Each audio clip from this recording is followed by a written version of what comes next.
जी दोस्तों, तो बात करते हैं इंडिया के अंदर इफ्तिताई तकरीबात जो राम मंदिर की हुई उसके बारे में। मोदी साहब और बड़े बड़े फिल्म स्टार और बड़ी बड़ी शख्सियात जिसके अंदर अंबानी फैमिली भी थी, कतरीना कैफ भी थी, रणबीर कपूर भी नजर आए और बहुत सारे फिल्मी सितारे और इसके साथ साथ हर एक शोबे से ताल्लुक़ रखने वाली सेलिब्रिटी वहाँ पर मौजूद थी और इंडिया की एक बहुत बड़ी तादाद वहाँ पर सेलिब्रेशन कर रही थी। आपने सुना तो होगा कि बाबरी मस्जिद का तनाज़ा जो चला था और उसको तोड़ा गया और फिर हिंदुओं ने उसके ऊपर कब्जा कर लिया। इसकी हकीकत क्या थी? मैं जब पाकिस्तान के अंदर था तो हमें भी ये बताया जा रहा था कि ये बाबरी मस्जिद है जो कि एक मुग़ल बादशाह बाबर ने बनाई थी और इसके साथ जो इंतहापसंद हिंदू हैं वो जुल्म कर रहे हैं, तोड़ रहे हैं और वो अपना नाजायज़ मंदिर बनाना चाहते हैं। दोस्तों, ये इस तरह की एक तरफा कहानी जो थी, मगर इस कहानी का दूसरा रुख हमें अब पता चला कि वहाँ पे पहले मंदिर हुआ करता था और फिर उसको तोड़ के और उसके ऊपर बाबर ने एक मस्जिद बनाई थी जिसका नाम बाबरी मस्जिद मशहूर था। और दोस्तों, कई सैकड़ों साल पहले वहाँ पे एक मंदिर हुआ करता था जिसका केस जो था वो कई सालों तक, यानी कि 20 साल से भी ज़्यादा अरसा तक वो अदालतों के अंदर, जो कि इंडिया की अदालतें हैं, वहाँ पे चला और एविडेंस बताए गए, तारीखी जो औराक है उनको खंगाला गया और जितने भी डॉक्यूमेंट्स हैं और सारे के सारे सबूत इकट्ठे किए गए और फिर इंडिया की अदालत ने ये फैसला किया कि यहाँ पे मंदिर था और वहाँ उस बाबरी मस्जिद के नीचे जो थे वो सबूत भी मिले हैं, यानी कि शवाहद मिले हैं कि वहाँ पे मंदिर हुआ करते थे। इंडिया के अंदर बेशुमार ऐसे मंदिर हैं जो कि मुग़लों ने और मुसलमान हुक्मरानों ने तोड़कर वहाँ पे मस्जिदें बनाई हुई हैं। और दोस्तों, ये तारीख भरी पड़ी हुई है। सिर्फ मंदिर ही नहीं, अगर आप यूरोप के अंदर देखें तो बहुत सारे चर्चेज़ को भी तोड़कर उसके ऊपर मस्जिदें बनाई गई थी और जितने भी मुसलमान हुक्मरान हैं वो इसको अपना तमगा समझते हैं कि हमने लोगों की इबादतगाहों को तोड़ा है और वहाँ पे बुतों को तोड़ा है। खासकर हमने देखा था कि अफगानिस्तान के अंदर तालिबान ने गौतम बुद्ध का तारीखी मुजस्मा तोड़ दिया और फिर उसको एक तगमे की तरह और ट्रॉफी की तरह अपने हाथ से तोड़कर ये बड़ा फ़ख्र महसूस करते थे किसी के खुदा को या उनके बुतों को हमने तोड़ दिया। हालांकि बुत तो आपके लिए हैं मगर दूसरे लोगों के लिए वो खुदा है। अगर हम पाकिस्तान के अंदर देखें या इस्लामी मुमालिक के अंदर देखें तो उल्मा हमें यही बताते हैं कि किसी के झूठे खुदा को झूठा मत कहो, कहीं वो तुम्हारे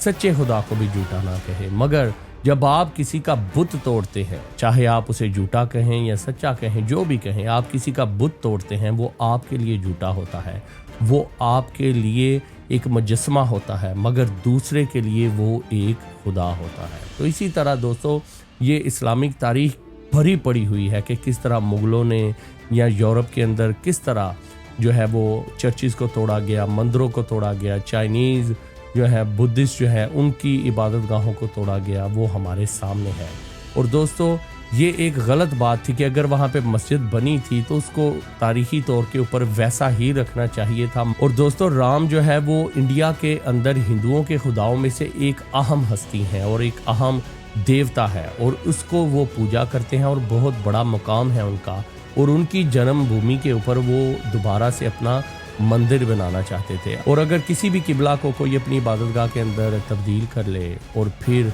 ये दुख आप उस कम्युनिटी से ही पूछेंगे जिनकी इतनी अहम तरीन हस्ती की जन्मभूमि को इन्होंने मस्जिद में कन्वर्ट किया था। हालांकि इमरान खान साहब का वो बयान देखिए कि पाकिस्तान के शहर करतारपुर के अंदर ये जो गुरु नानक देव जी का जन्म स्थान है, वहाँ पे इमरान खान साहब ने कहा था कि वो दूर से अरदास करके चले जाते हैं, मगर आइए इसको वीज़ा फ्री बना दें या इसको आने की इजाज़त दीजिए कि वो आकर यहाँ पे अपनी आराधना, अपनी प्रार्थना या अपनी दुआएं मांग सकें। तो दोस्तों, इमरान खान साहब ने भी ये कहा था कि किसी के अहम मजहबी रुकन की पैदाइश का वो जो स्थान है वो बहुत ही अहम होता है। तो इसी तरह हिंदुओं के लिए भी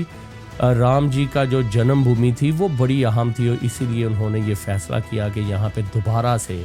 जो मंदिर को तोड़कर मस्जिद बनाई गई थी, अब हम वहाँ पे मंदिर बना देंगे। मगर अब अगर ये मंदिर बन चुका है तो इसको तोड़ेंगे तो और ज़्यादा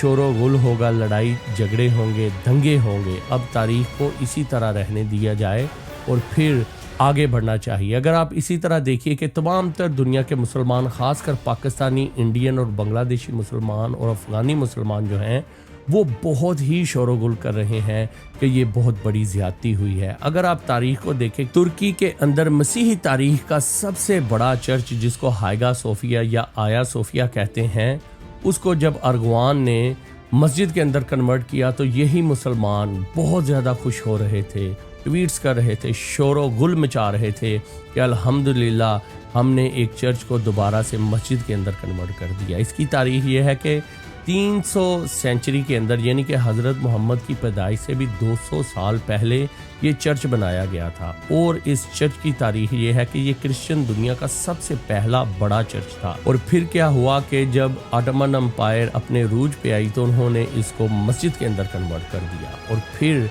जब जंग अज़ीम के बाद ये सारे मामला जो हैं ब्रिटिश के हाथ में आ गए और यूरोप के हाथ में कंट्रोल आ गया और उस्मानी सल्तनत का जवाल आ गया और उसको शिकस्त हुई, तो अतातुर्क ने ये बरतानवी लोगों से ये कहा था कि इसको दोबारा से चर्च मत बनाइएगा, हम इसको एक म्यूज़ियम बना देते हैं ताकि सब लोग यहाँ पे आए और तारीख़ को देखेंगे कि ये पहले चर्च था, फिर मस्जिद बनाई गई, अब म्यूज़ियम है। और दोस्तों,